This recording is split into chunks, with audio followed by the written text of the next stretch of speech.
केंद्रीय चयन पर्षद ने विज्ञापन 1/2023 प्रकाशित किया था। उसके बाद अभी परीक्षाएं उसकी ली और उसके बाद अब सेकंड चरण यानी कि शारीरिक दक्षता परीक्षा की तरफ हम बढ़ रहे हैं। 1,07,079 अभ्यर्थियों को चयनित किया है शारीरिक दक्षता परीक्षा के लिए। इसमें पुरुष अभ्यर्थियों की संख्या 67,518 है और महिला अभ्यर्थियों की संख्या 39,550 है और इसमें ट्रांसजेंडर्स की संख्या 11 है। इन सभी में जो 1,07,079 हैं, इनमें 485 गृह रक्षक अभ्यर्थी और 433 स्वतंत्रता सेनानी के आश्रित भी शामिल हैं। ये सभी सूचनाएं हमारी जो पिछली सूचना प्रकाशित हुई उसमें भी शामिल हैं। अब इन अभ्यर्थियों की शारीरिक दक्षता परीक्षा हम 9 दिसंबर 2024 से प्रारंभ करेंगे और ये 10 मार्च 2025 तक चलेगी, यानी 3 माह की अवधि के लगभग, बल्कि उससे थोड़ा ज़्यादा ही समय तक ये परीक्षाएं चलती रहेंगी। और ये परीक्षा हम आयोजित करेंगे शहीद राजेंद्र प्रसाद सिंह राजकीय उच्च विद्यालय गर्दनीबाग में। प्रातः 7 बजे से ये प्रारंभ होगी और शारीरिक परीक्षा और उसके बाद फिर दस्तावेज सत्यापन के साथ ही ये समापन होगा। उसके पुरुष अभ्यर्थियों और महिला अभ्यर्थियों की परीक्षाएं अलग अलग दिन आयोजित की जाएंगी। ऐसा नहीं है कि एक दिन में दोनों को बुलाया जाएगा। एक दिन में पुरुष रहेंगे और पुरुषों की जब संपन्न हो जाएगी उसके बाद महिलाओं को हम बुलाएंगे। एक दिन में पुरुष अभ्यर्थियों को बुलाए जाने वालों की संख्या 1,600 रहेगी और महिलाओं की संख्या 1,400 रहेगी। 1,600 पुरुष अभ्यर्थियों को एक दिन में हम बुलाएंगे, महिला अभ्यर्थियों की संख्या 1,400 रहेगी। परीक्षा में भाग लेने से पहले सभी अभ्यर्थियों को शारीरिक या मानसिक रूप से स्वस्थ होने और जहां जिनके मामले में लागू हो महिलाओं के अनुसार जो है वो गर्भवती ना होने और इनके द्वारा किसी भी प्रकार के उत्तेजक, मादक अथवा प्रतिबंधित दवाओं के सेवन न करने का घोषणा पत्र भी लिया जाएगा। तो इन्हें ये घोषणा पत्र सभी अभ्यर्थियों को समर्पित करना होगा फॉर्म में।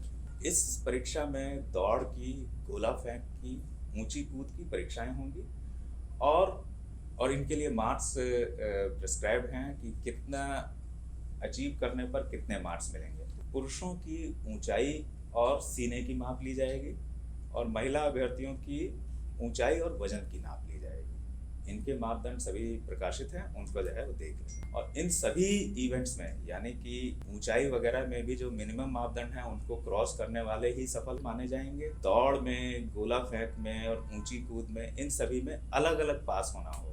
ऐसा नहीं कि टोटल में पास होना है, हर एक इवेंट में अलग अलग अभ्यर्थियों को पास होना। किसी भी एक इवेंट में फेल होने या असफल होने का मतलब है कि वे आगे के चरणों में भाग नहीं ले सकेंगे और वे बाहर हो जाएंगे। तो इसलिए सभी अपनी हर चीज के लिए पूरी तैयारी करें। दौड़ की जो कार्रवाई होगी और उसके जो समय का आकलन होगा वो कंप्यूटरीकृत पद्धति से होगा। पहले भी पर्षद वैसे ही करती आई है। अभ्यर्थियों के पैरों में जो है वो चिप और जो है सेंसर के माध्यम से जो है इनका आकलन किया जाएगा। इसमें मानवीय हस्तक्षेप नहीं है और मानवीय हस्तक्षेप की गुंजाइश भी नहीं है कि उसमें कुछ हल्का फुल्का जो है मैनेज किया जा सके, वैसी कोई पॉसिबिलिटी नहीं है। और समय का आकलन मिनट, समय, सेकंड में सेकंड के 1000वें स्थान तक आकलन होगा।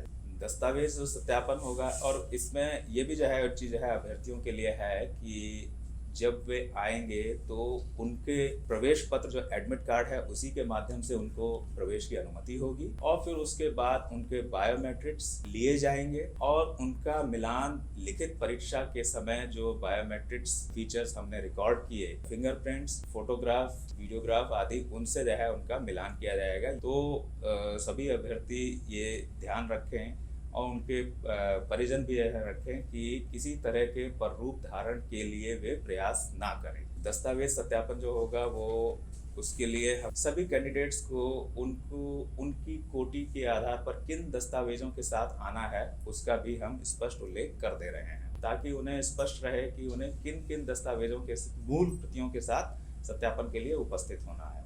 यहाँ पर मैं फिर से जो है वह दोहरा दूँ कि इसके लिए किसी भी अभ्यर्थी को एक्स्ट्रा टाइम या एक्स्ट्रा डेट नहीं दी जाएगी और ना ही उनका अनुरोध माना जाएगा।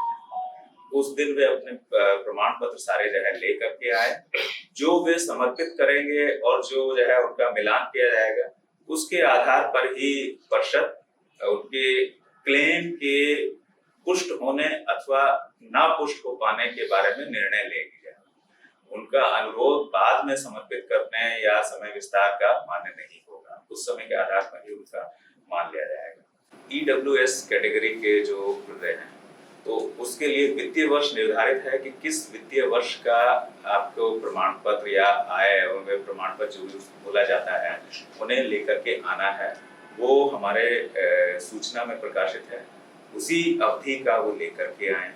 इसी प्रकार से जो बीसी या ईबीसी कैटेगरी के हैं जिन्हें नॉन क्रीमी लेयर सर्टिफिकेट ले देना है, वे जो है लेकर के आए। उसमें ये भी है कि यदि उनका 1 वर्ष पूर्व की अवधि का निर्गत है, उसकी भी 1 वर्ष से ज़्यादा हो चुकी है अगर, तो उन्हें साथ में एक पत्र होता है 18B, उसमें घोषणा पत्र, वो भी देना है जो है।